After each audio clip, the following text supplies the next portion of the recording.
So own nothing, control everything. You've heard it before. John Rockefeller is accredited with this. Obviously, he's one of the, most wealthiest men in the world, really, even by today's standards, when you look at the amount of wealth that he amassed back in his time.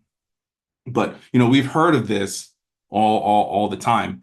And obviously, when it comes to trust, John Rockefeller was able to do that through the Standard Oil and Trust. So his trust really was the it wasn't the only reason. He was a very shrewd businessman. A lot of people liked him, a lot of people didn't like him. But at the end of the day, he knew a lot of things and he learned a lot of things that most people didn't understand when it came to business. And the trust was just one of those things. And it really catapulted how he not only grew his wealth, but how his wealth lasted even till this day. I mean, if you look at the Rockefellers and the Kennedys in comparison to the Vanderbilts and the Astors, these people have wealth that's still around versus the other families that don't. So it really boils down to how you do things. So the dynasty trust estate, at the end of the day, there's two estates that you can operate out of. You can operate out of your personal estate, which is what most people do, 99% of people out there. But you're subject to taxes, liabilities, and lawsuits. Why? Because you own everything. So the whole own nothing, control everything concept, the reason why the wealthy people understand that is because they understand that when you own things, you got a big target on your back, right? When you operate out of your personal estate, someone's going to come after you some way, somehow, for some reason. More money, more problems. That's the whole saying, right? But how do we, so the question is, how do we do things more efficiently? How do we get things out of our personal estate? And the solution for a lot of people, when you hear own nothing, control everything, a lot of times you'll see things on TikTok or Instagram or Facebook, and immediately someone will bring up, oh, well, you got to set up this Wyoming LLC or this Delaware LLC or Nevada or this or that.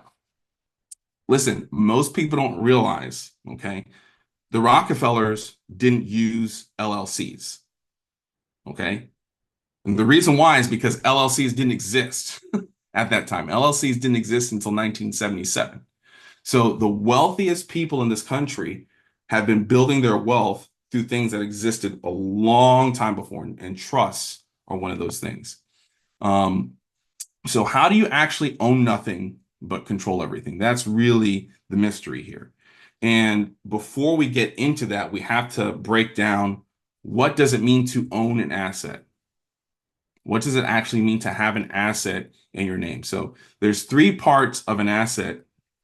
I want you to write these things down. Again, this is going to be recorded, but make sure when you're going through these things, take notes, because this is really, really what matters. But there's three parts to any asset. It doesn't matter if it's real estate, it's a vehicle, it's a boat, a company, any asset that you can think of. It has title, equity, and beneficial interest. Title, equity, and beneficial interest. So there's a name on it, there's ownership to it or possession of it, which is always by contract, and there's beneficial interest, meaning you have access to things, you can use things, utilize things, things of that nature. But every asset has that. The problem with most people is that everything is in your name. So when you bought a property, when you purchase real estate, right, you have it in your name. You have the ownership, right? You got a mortgage, or you did some type of arrangement, rent to own or whatever. And that contract constitutes that equity piece, that ownership. And then obviously you have beneficial interest and you have access. So all of these three things together, if you have these three things, the ownership piece is really what we call in legal terms equitable title. Anytime you have equitable title, that's when you own things. So the solution really isn't, hey, how do I get rid of owning things? How do I own nothing, control everything? I mean, that's obviously the goal. But the solution really is getting rid of that equitable title, okay? But most people don't know how to do that. And going back to what we said before about getting a target on your back, is when it comes to own nothing, control everything, and I don't want, I have a whole bunch of money, people can sue me. The only time somebody can sue you and take money from you is if you have equitable title. Most people don't know that. So it doesn't matter what jurisdiction, what state, what county you're in, what asset it is. If you don't have equitable title, they can't take it from you. But if you do have equitable title, any asset that you have can be subject to lawsuits, liens, charging orders, turnover orders, you name it. But it boils down to that equitable title piece. What is that? Again, that is when you have those three things: the title, the equity, the ownership, and then the beneficial interest. So the way that most people do that, try to get rid of it, again, they say, okay, we'll set up an LLC, right? And something is better than nothing. But at the end of the day, an LLC is a limited liability company. Most people don't pay attention to that first that first word there, which is limited, right? So your liability is limited up to a certain extent. We call LLCs large lawsuits coming because every LLC at the end of the day is going to be owned by somebody. It's going to be owned by a member, and it's usually you. Or if you have, partners, you have multiple members. But eventually, you're going to be owning a piece of that LLC. Okay. And so what happens all the time, and you can Google this, is the LLC ultimately can get pierced through the corporate veil. Okay. And Google piercing the corporate veil. It happens all the time. But most of the time it's because people that have LLCs, you'll go to Secretary of State, you'll set up your LLC, pay your fee, and that's it. But that's only, 10% of what you have to do. You have to keep proper records. You have to have, monthly or quarterly or annual meetings and minutes and record those things. You can't commingle things. This is a big thing here. If you sign your name, okay, if you have an LLC, and I'm telling you this from experience, I used to do this all the time. But if you sign your name on a check from an LLC and you don't put member or director or whatever your title is, that's an issue. It's a big issue.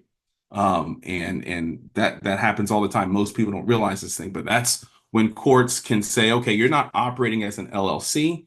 You think you're a company, but you're not. You're an alter ego. That's the term they use. You can Google that, alter ego. And then, so therefore, we're going to be able to pierce through that and take any assets that are owned by that LLC.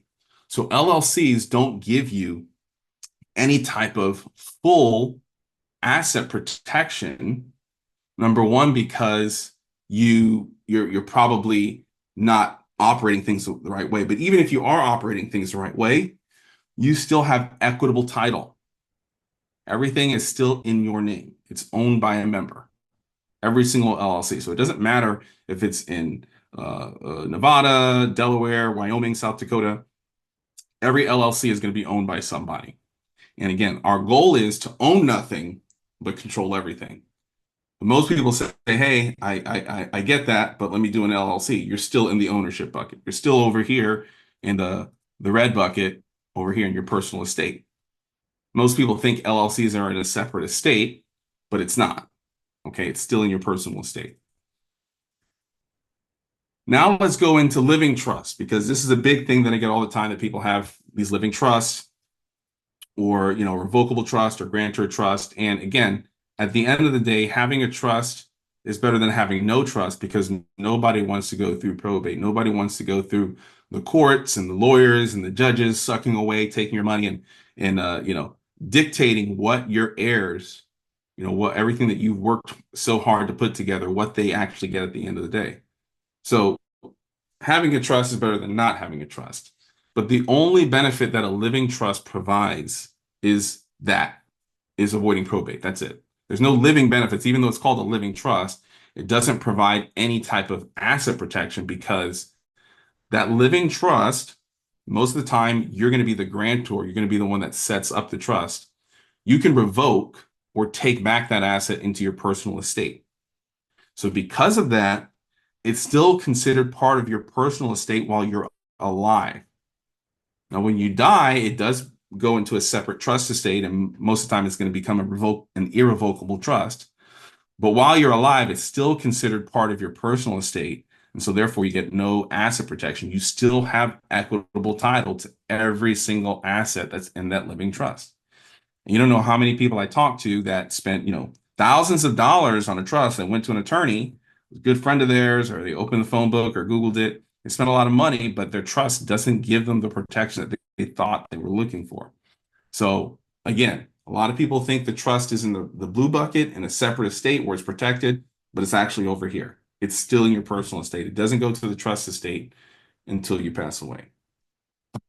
Land trusts, same thing. A lot of people in real estate will use land trust. And again, the trust is better than no trust when it comes to, ultimately avoiding probate and having your assets pass through to pass on to your heirs. But the basic benefit of a land trust is that it provides invisibility through anonymity. So if you set up a land trust, obviously you're going to title the property in the trust, and so no one's going to know that it's in your name because it's in the name of that trust. So it makes it kind of hard to find out who the owner of that property actually is. And there's different variations on how you set up land trusts in different states. But at the end of the day, you still own that property. It's still in your name. So there really is no true asset protection with a land trust because it's still in your personal name. You're the grantor of that trust, and you granted or you put that asset, transfer that property into the trust, and it's still part of your personal estate while you're alive. So again, it goes back to the whole thing of equitable title. And that's really hopefully the takeaway that you get from this meeting today is it's all about how do we get rid of equitable title to really own nothing. All of these other different strategies that people use, they think they're masking ownership, but at the end of the day, you still have ownership. So if we say own nothing, nothing from nothing means nothing, right? That old 80s song, nothing from nothing means nothing. So we want to own nothing in our name. And you can only do that if you're operating in your trust estate versus your personal estate. So land trust, same thing. It's still part of your personal estate while you're alive. So how do you own nothing but control everything? So we want to get rid of the ownership part. But if you're smart and if you're savvy and you want to be efficient, you don't want to give up control, right? And so that's what we're going to go into. So it really boils down to, again, operating out of the dynasty trust estate versus your personal estate. And how that works is, again, most trusts are going to be set up this way, where you have the grantor who creates and funds the trust, the trustee who has the ultimate control of the trust, and that's usually going to be you, and then your beneficiaries who end up benefit from the trust. Most people, the way they do things is it's them. You're the grantor, you're the trustee, and sometimes you're even the beneficiary, which there's nothing wrong with. Again, if the goal is to avoid probate and do things a little bit more efficiently from the estate planning side, but it doesn't give you any asset protection if you're operating your estate in this capacity. And the reason why is the IRS has a rule called the control test. Okay, you might want to write that down. The control test. The control test means that you can only hold one position out of these three positions in a trust to be able to have some of that asset protection, also tax benefits, but mainly from an asset protection side. Anytime that you have, more than one position, it's going to be disregarded. So it's really no different than a disregarded entity like an LLC. Okay. So when you're operating your trust estate like this, you want to be as disinvolved as possible in the three parties. Obviously, the one position that you want to have is the control part, right? Because it's own nothing but control everything. So the way it would be structured from a 30,000-foot view is the grantor, okay, the person or the party who's creating and funds the trust is somebody else. It's not you, okay? So it has to be someone completely separate from you. They can't be a family member, no mothers, kids, brothers, sisters, anything like that. Not even someone with a business relationship. You want someone completely separate from you. Could be, a high school or a friend, college roommate, someone from church or synagogue, someone you work out with. Jamie's at the gym. So those are all people that can, potentially be grantors for you. But that person is not you. Their job is to create the trust and fund the trust, but that's about it. Other than that, once they set up the trust, they're going to resign and really have no rights or access to the trust. But that's how we get away from you having a stake in that grantor position, you having to meet that IRS control test. And then obviously your beneficiaries are going to be someone else besides you, whoever you want to name, your kids, church, synagogue, my kids, whoever you want to name. But those three parties are completely separate. So the long story short is the dynasty trust structure, the way that we own nothing, control everything, is that the dynasty trust itself has no equitable title. Okay. So when we put an asset in, I'm going to illustrate this on the next screen, and we'll take some questions, and I'll go over some Q&A and whiteboard stuff. But at the end of the day, nothing in the trust has equitable title. The trust is going to have their name on it. So the asset that you put in the dynasty trust, yeah, we can title it in the name of the trust, but the ownership, the equity piece of that is owned by the beneficiaries. Okay, that's part of the trust contract, right? The trust is a contract, it's a legal contract. So the beneficiaries are going to own that, but they're not going to own it until those things are distributed to the trust. But with the dynasty trust, and the reason why the Rockefellers and the Kennedys and all these wealthy families are able to grow their wealth for generations is that they're not distributing anything to the beneficiaries. So it's technically owned by the beneficiaries, which is the key here, but the beneficiaries don't get the ownership until the trustee gives them ownership, which is going to be on the 25th of never. So we're never, ever, ever, ever, ever, for generations, for decades, going to distribute anything to beneficiaries for that reason. And the trustees, obviously, as the managers of the trust, they have access, they have beneficial interest, they can live in the trust house, drive the trust cars, they can sell trust assets, but they don't own anything in the trust. They basically just have an administrative managerial role. And so essentially, at the end of the day, the trust itself does not have any equitable title. And that's really what gives it that ironclad asset protection. So to sum it up, a few things that are happening in the background. Number one, when we sell everything, again, the difference between a dynasty trust and a living trust or a land trust is, number one, we're going to sell everything. Because if we say own nothing, we can't gift it. Okay. And this is what the problem when people have these, charitable remainder trust, living trust, land trust, you're gifting those assets over. You're not selling it. So a gift, unfortunately, a gift can be taken back, right? You can revoke gifts. So we don't want to gift anything over. We want to sell everything over. So everything that's done through this structure, we're going to sell the asset over to the trust and divulge our ownership. That's how you're really owning nothing, is you're saying, hey, I don't want to own this. I'm going to sell it, right? It's just as like you don't want your car anymore, so you're going to sell your car to somebody on Facebook Marketplace or CarMax or whatever. So you're going to sell it. You're not going to gift it, okay? So that sell legitimizes your equity into that of that asset. So that's the only piece that's happening from a logistical side. You're selling your asset over.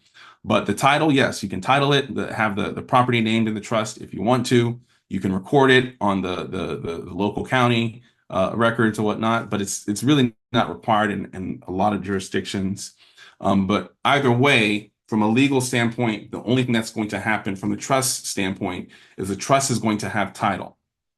The equity, the ownership is really for the beneficiaries, and that's going to be essentially an escrow inside of the trust estate for generations. Okay, so the trust doesn't own or have any equity. It can sell assets and do those things, but the money that's inside of it is not really owned by the trust, like it would be in a living trust or a land trust or a charitable remainder trust. That's what separates a dynasty trust from the typical type of trust. And then obviously the trustees are who get the beneficial interest. Okay, they're the ones that are going to be able to again drive the trust cars, live in the trust house, make those executive and administrative decisions. But that's it. So And hopefully, and Stefan, let me add to that. So they can grant the beneficiaries beneficial interest, like to drive the trust cars and live in the trust houses as well. yes. Everything is held for the benefit of the beneficiaries when we're talking about equity. And when you pass, eventually, you're either going to name those beneficiaries as your successor trustees. You can also name a trust. They can have a trust who can become the Yep. beneficiary. Yep. But yeah, so hopefully that makes sense. I will go back. Hopefully, if you guys have some questions, you can unmute yourselves. We'll make sure you can unmute people. Can you click ask to unmute on people, Michelle?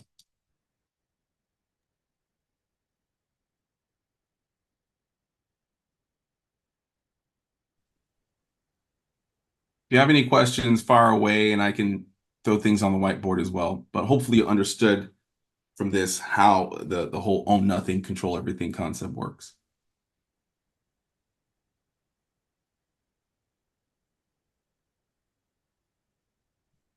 I have a question. Yeah. So it mentioned the grantor, say you're not the grantor. So how does somebody else, for example, sell your assets? So no one else is going to sell your assets. They're just going to be the grantor. So they're just setting up the trust Okay. and funding the trust. And that's what's required. So every trust, it doesn't matter if it's a land trust or a living trust, it's not valid unless it's funded, unless an asset's actually in. So all they're doing is just establishing or creating the trust. They fund it, $50, $100, but then they resign from the trust. So once that resignation happens and that's all done legally, there's paperwork, it's all notarized, they don't have any rights or access to the trust. And you're appointed as a trustee to sell those assets. Got it. But Okay. but yeah, all the assets are sold in, not gifted in from you. That makes It's really sense. just like a paper move, and it's like a 5-10 minute commitment. It's like very quick, they're in, they're out. Nothing else is in the trust at that point. Yeah, and on top of that, there's a lot of people when they hear that they say, "Oh, well, that doesn't sound legal. That sounds fishy." Well, number one, I can give a whole bunch of court case precedents on non-grantor trust, but number two, every trust eventually is going to become a non-grantor. Why? Because eventually the grantor out of that trust is going to die. So let's say you have, and I'm going to share my whiteboard because it'll just make more sense from there.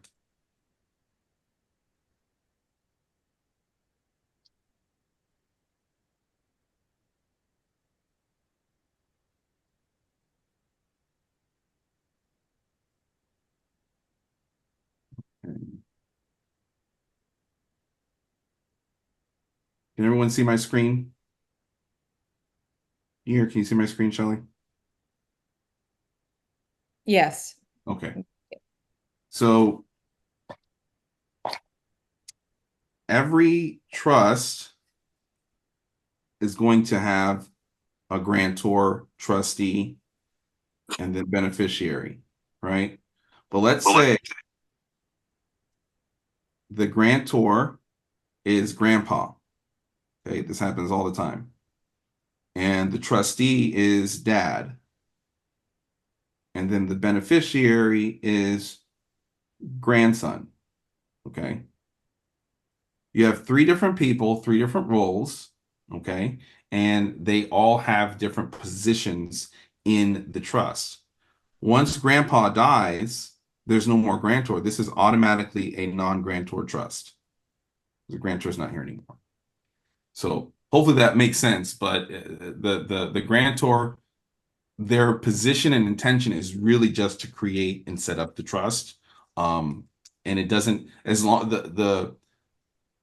the proof of the pudding as far as creation, there's really no test to it. The only thing is it can't be part of some agreement or some, business arrangement or anything like that. It can't have someone putting a gun to your head.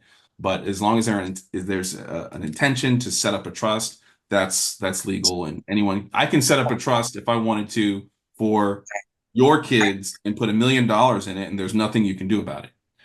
But hopefully that makes sense as far as what grantor is and non-grantor and all that stuff. But you do not want the grantor to be related to you, No, the dynasty trust. no. Because that's when we get into the realm of self-dealing. Anytime you hear self-dealing with the IRS, it's not anything you want to deal with. You don't want to be involved with that. They hate that. They sniff that out, and they'll make an example out of you. So no one that has any type of familial relation or business relation to set up the trust. So how is grandpa doing it then?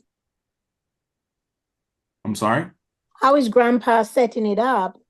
I'm not talking about a dynasty trust. Oh, okay, got it. In this example, I'm just explaining what I was just showing you here is why non-grantor, because a lot of people will say, oh, non-grantor, that doesn't make any sense, that's illegal or whatever. But this happens all the time. Attorneys do the same thing. A lot of times when they win, plaintiff wins a big case, the attorneys will set up the trust and make their client the trustee. But that's all a non-grantor is. It's a trust where you're not the grantor. Gotcha. That makes sense? Yes. Can I ask a question? Yeah. So if you're in real estate and you decide to put your stuff in a trust, Mm-hmm. Are you able to do business or operate like buying and selling and refinancing within the trust, or you got to pull it out to do what you need to do and put it back? Say you have a house, you purchased it for 200,000. A few years later, you want to do a refi or cash out refi. Are you able to do that if it's in a trust? Yep. And good question. And here's why. So, remember when we're selling everything, I'm going to write that. I'm going to write here, personal estate, and then I'm going to write trust estate. Okay. So when we're selling everything over to the trust, okay, this is a private sale. It's a notarized bill of sale. Okay. Contract, purchase and sale agreement, deed. So this is a bona fide, legitimate financial transaction that's happening. Okay. But this is private. Okay. Meaning it's not a part of public record. Okay. When I sell something to my LLC, I put an asset in my LLC or whatever, I have to go file that, right, with the local county or something like that. Because So it's statutory. It's because statutory. LLCs are statutory. This is not. Exactly. Yep. So all of those are part of public record. This is a private transaction. So that notarized bill of sale, contract, deed, all that stuff that happens. Again, everything's titled. The property is now in the trust. But let's say, like you said, you bought it for 200,000. Maybe it's worth $1 million right now, right? If you sold it in your personal estate, right, you're going to pay capital gains, right? You got $800,000 worth of capital gains because it's in your personal estate. Okay. In the trust estate, we're going to sell that. We can sell it, same thing. You bought it for 200,000. We're going to sell it for 200,000. We don't have to sell it to the trust for $1 million because this is a private deal. This is a private contract. So we can sell it to the trust for $200,000. Now the property is in the trust. The trust can then go ahead and sell that property for $1 million. And as long as everything goes back into the corpus of the trust, there's no capital gain realized. So from a tax standpoint, that's what makes these trusts beneficial. Obviously, today we're talking about from an asset protection standpoint, but yeah, to answer your question, you can still do those dealings inside the trust. Now you got $1 million inside the trust. If you want to go buy more real estate, you got all the money you need in there. Okay. Now, as far as refinancing is concerned, and banks and things of that nature, one of the things that's going to happen is when you sell everything over to the trust, you're going to be able to use money inside that trust to pay for the expenses of that asset, right? Because now that house, that real estate, that property is owned by the trust. So you're going to have, mortgage, you have insurance, property taxes, maintenance, all that stuff. If you paid it over in your personal estate, you have to pay taxes first to be able to pay for those things. Now you can use money inside the trust to pay for those things on a pre-tax basis. Okay. That puts you in a much better position financially than most people. Okay. But specifically relating to refinancing, one of the things that's going to happen. So again, the mortgage, we can have the trust pay for that. And the reason why is because we can do what's called an assignment of the note. Assign the note from our personal name. Again, it's just a contracts, just paperwork. And that gives us a legal right to use trust funds to pay for that note. But there's no due on sale clause or anything like that. A lot of times people will bring that up. That's not happening in this case for a number of reasons. Number one, it's a private contract. It's a private transaction. So if I sell my house to the trust, the bank doesn't have to know. Okay, so they're not going to be none the wiser. Even if I did file the deed, there are certain government protections, mainly this Garner-St. Germain Act, that protect the bank from having to, trigger the due on sale clause.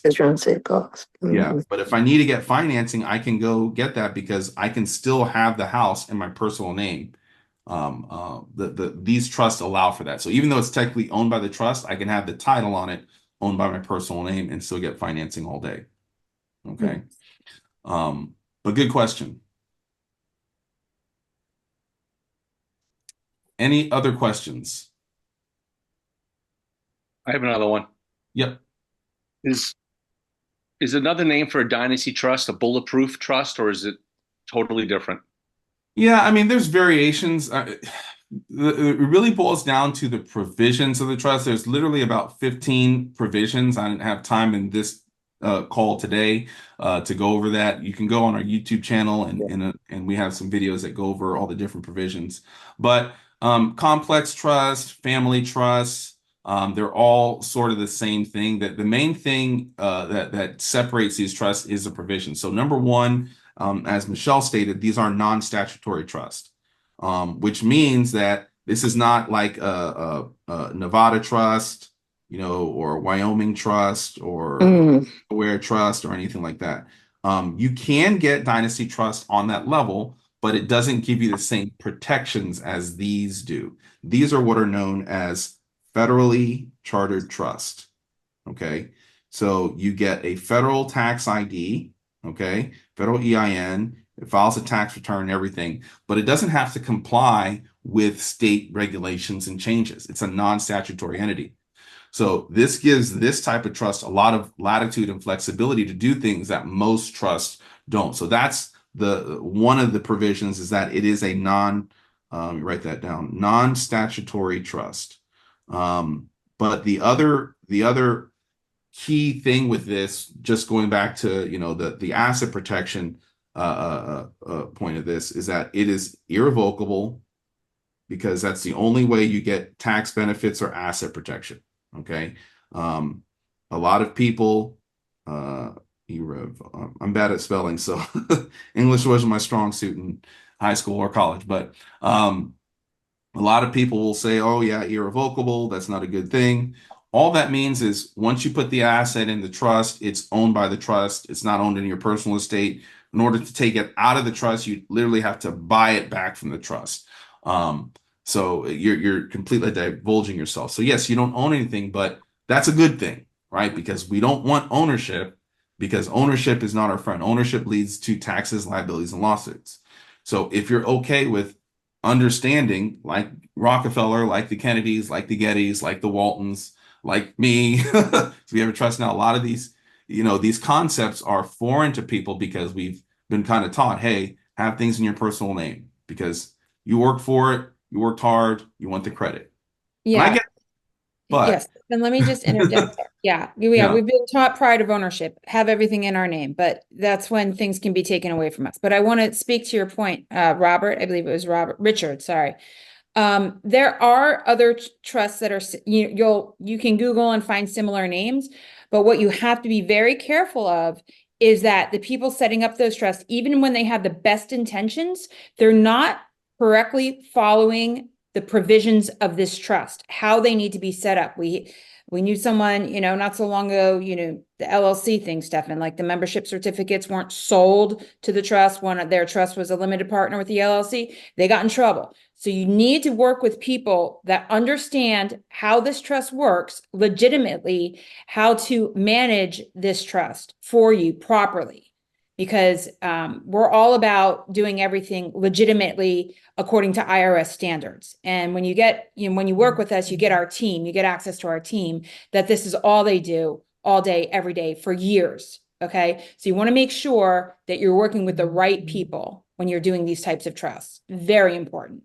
Yeah. It's, we like to say it's like a gun, right? We live in North Carolina, so it's rural everywhere here. It's, everyone, has a gun on their hip, go to the grocery store, but you can use your gun to go hunting, go to the gun range, but if you use it to go rob a bank, that's illegal, right? So you want to make sure you're doing things the right way, but it really boils down to the provisions in the trust and how it's set up that make it the way it is. There's different tax laws, trust laws, contract laws that these trusts have to comply with. But yeah, there's a lot of these different cute names. If you go on Instagram, Pure Trust, all that stuff. A lot of these people aren't setting them up right, or if they are, they're just not managing it. So there's a setup part, and then there's the management part. Yeah. And a lot of times, like I said, they have the best intentions. They're just not doing it right. They're missing something. And then that makes it, not good, not a good trust. I have a question here. M. Sherelle said, can you operate a business in one of these trusts? So yes and no. So when we operate a business, let me draw this out real quick. We're operating, you can continue to operate your business. So there's a few different things that we're looking at. Number one, these trusts can only take on passive income. Okay. And the IRS, there's about 12, actually more than that, tax codes that are associated with these particular types of trusts. But the IRS essentially says it has to be what's called, what's the word, Shelley? I'm looking for It's escaping me. unanticipated. Anticipated. Unanticipated income, which is essentially passive income. So that's capital gains, rental income, interest, dividends, royalties. We have a lot of people that do oil and gas, and then passive K1s. If you have income from an active source like an LLC, right? Active. Oh, again, excuse my handwriting. LLC, W-2, 1099, whatever it is, any type of active income, S Corp, that does not work in the trust. Okay. You cannot operate that in the trust. That disqualifies you from the provisions, number one, of asset protection, but number two, of the tax mitigation of these trusts. Because essentially what we're doing is we're allowing the money to stay inside the corpus, whether it's capital gains. You have 15 rental properties. I have a guy now, he's got 40 rental properties. He's probably making about 30, 40 grand a month off of them. Net, ran out of depreciation, all that stuff. Puts all of those inside the trust. There's no tax whatsoever as long as the income stays up inside the trust. But it's because it's passive income, it's rental income. But any active income from a business will not qualify. You don't want to put that in the trust, which is another thing to Michelle's point of a lot of these bad actors and people that are doing things wrong. They're taking income from active sources like S Corps and LLCs, and they're putting it inside the trust. So I can tell you right now, if you, again, Instagram, TikTok, Facebook, you'll see all these people own nothing, control everything. 99% of the time, they're not doing it right. If someone tells you to take an LLC, let me just clear this, okay? Take an LLC. So let's get a trust. So this is your trust. And then you're going to put your LLC inside the trust, that's no bueno. That's not good. Why? Because that LLC is active income. So what we want to do is keep that LLC. So if you have a business, yes, you can operate your business, but you're going to operate your business as it is outside the trust. So you can still keep that LLC, and we can essentially create a relationship or a sort of arrangement with your trust to take that income in, okay? But we're not going to put the LLC in the trust. So for example, that LLC, most of the time, what we're going to want to do is have it set up as a multi-member LLC, okay?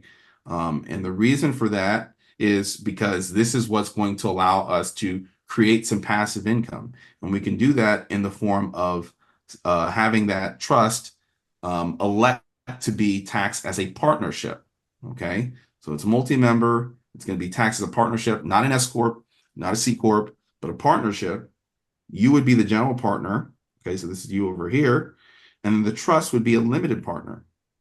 And depending on what type of business you're doing and how we're putting things with the trust, we can create essentially a passive income, because this limited partner is not going to own anything in that LLC. Okay, they're not going to have any voting rights.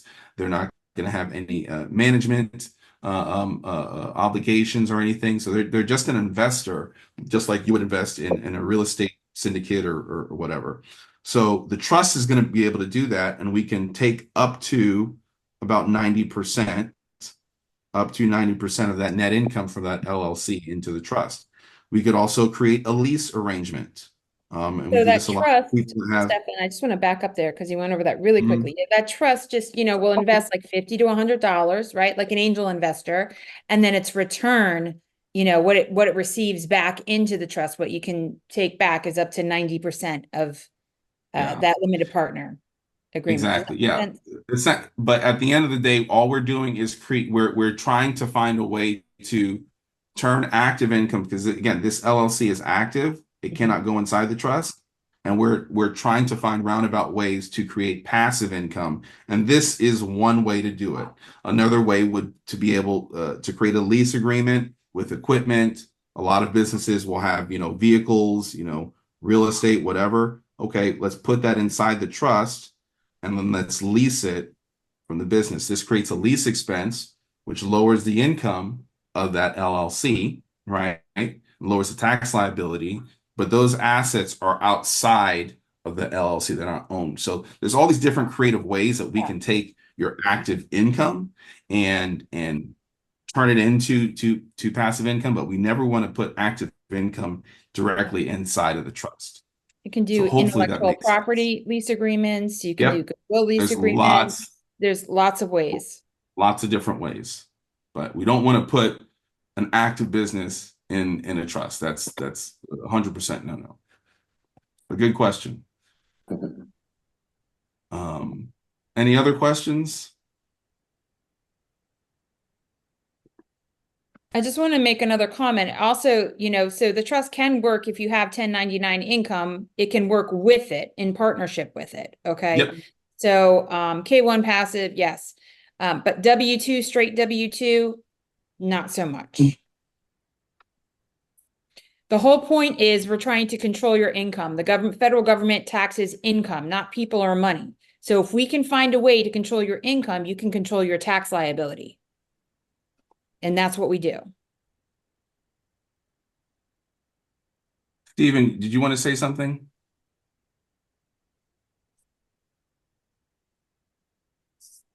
Okay. And maybe he just didn't realize he was unmuted. All right. I think that's pretty much it. I will go ahead. If you want to just make sure you drop that again in the screen.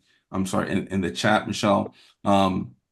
If you want to go ahead and book a discovery call, if you have any questions, you want to talk about your situation more in detail, we can kind of go over that and talk about next steps when it comes to setting up your dynasty trust. There is a process when it comes to that. There's timelines that have to be adhered to. Right now, we're in the thick of things with Q3 and Q4, and it does take time to set up your trust. Now, from a tax standpoint, you do have to understand that there's no tax savings prior to the trust being set up. So if you just sold a property last week and realized, a huge capital gain, unfortunately, there's nothing that we can do about that because you already have constructive receipts of those funds. But if you're about to sell a property, if you're about to realize a capital gain on a stock portfolio, crypto, anything, even from a business that you have, you want to get your trust set up sooner versus later, so that you can start realizing those tax savings and obviously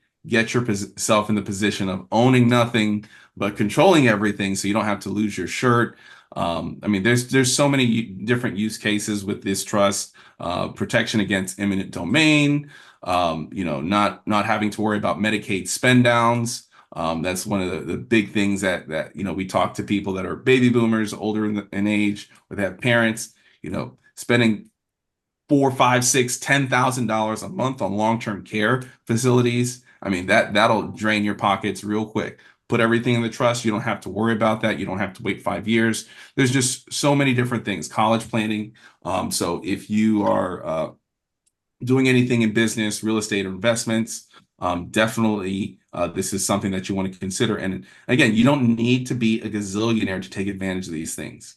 I tell people, hey, if you're making, $15K a month net from your business, this is a no-brainer. And most people, when I tell them, they're like, really?